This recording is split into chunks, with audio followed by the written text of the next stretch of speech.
Okay, we're done with register setup. But before we start adding more inputs for the password as well as the email, why don't we create a FormRow component? Because keep in mind, these are not going to be only inputs in our application. Far from it. Actually, we'll have quite a few. And I think it makes more sense to set up a component where we just pass the values as props instead of hard coding this each and every time. So here's what I want you to do. Create a FormRow.js in the components, set up right away imports and exports, just in case. For example, I always forget to do that.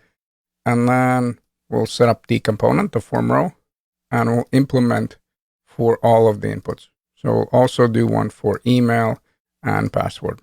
So just keep in mind that, of course, the values will be different that we're passing into the email and password. As far as the component itself, so pretty much everywhere where we have hard-coded the values, I want to turn them into a prop. So instead of saying here, okay, type will be text, type will be equal to the prop. So type prop. And hopefully you see where I'm going with this. So name, value, handle change. So essentially we'll pass in our function into this one, and only then we'll invoke it here. And also a label text. Now I'll talk about the label text a little bit later once we get there. Essentially it's going to make more sense once we have the state values with two names. So let's say job location. So instead of typing it camel case here in the application, we want to set up the normal value, meaning the normal text value. We want to set up the text this way, like we normally would. And that's where the label text is going to come in handy. So first, let's navigate to the components and create that FormRow component. So let me go here. I'm going to say new file, and we're looking for FormRow and JS. I'll right away set up my structure. And before I go any further, I'll also set up the imports and exports. So let me go here with FormRow. Yep, that's the import. And then I will place it here. So we have imports and exports in place. And now, of course, we can use it in the register. Now, as far as the logic, let's just go back to the register and essentially take out this code. Everything starting with a FormRow. So let's get it out. We're not going to hard code anymore. Instead, it's going to be placed in the component.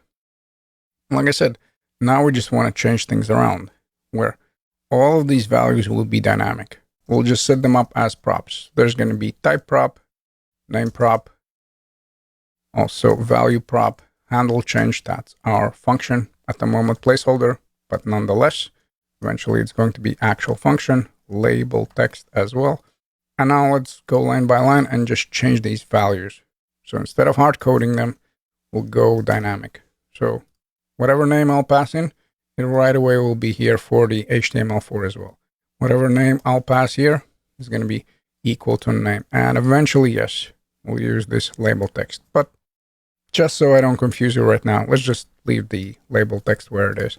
Then as far as the type, well, that will be equal to a prop. So pass in the type prop. Then again, name, well, we'll have the prop for that. So say here name. So notice the moment we pass in the prop, it will right away affect three values. So again, we don't need to hard code this. Now, as far as the value, well, we'll pass that one as a prop. And lastly, we have the handle change. So this didn't change because essentially I named my prop here the same as the function already in the register. That should do it. Now we just need to navigate back to the register. We want to get the FormRow. So this is coming from the components. So we just say here, FormRow. Let's keep on scrolling. And where we have the name field, now let's go to FormRow, and now let's pass in those values. Now, as far as the type, it's going to be equal to a text. Then when it comes to name, it's going to be equal to a name, correct?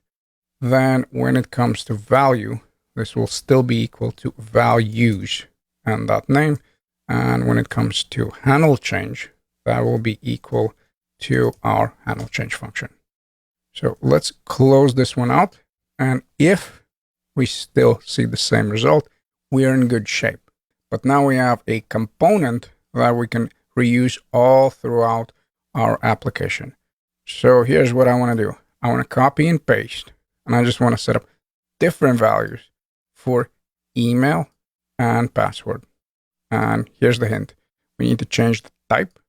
We also need to think about the name, and we also need to think about the value. So what we're going to be passing in. So let's quickly swing back here. I'll copy and paste 1 and 2. And let's just change these values where instead of name field, this is going to be, I believe, let me check the final one.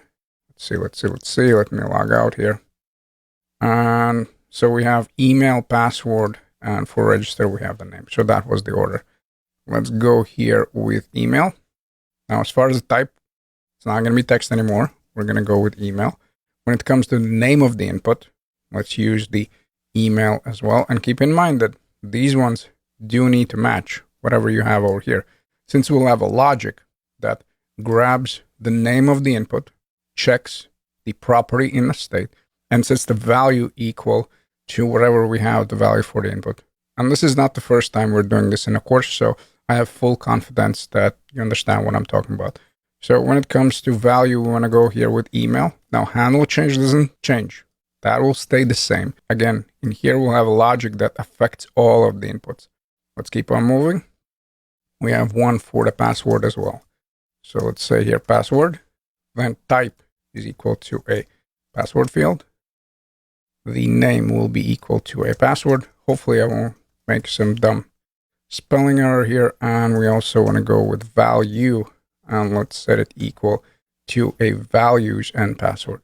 Let's save it and successfully have created 3 inputs. Now let me double check this. So in here I want to type, yep, notice I have text and name is equal to name. Let's also do the same thing with email. Now the email is equal to an email, beautiful. And lastly, we have the password one. And if you see the same results, we're in good shape. And now we're ready to proceed to the next step.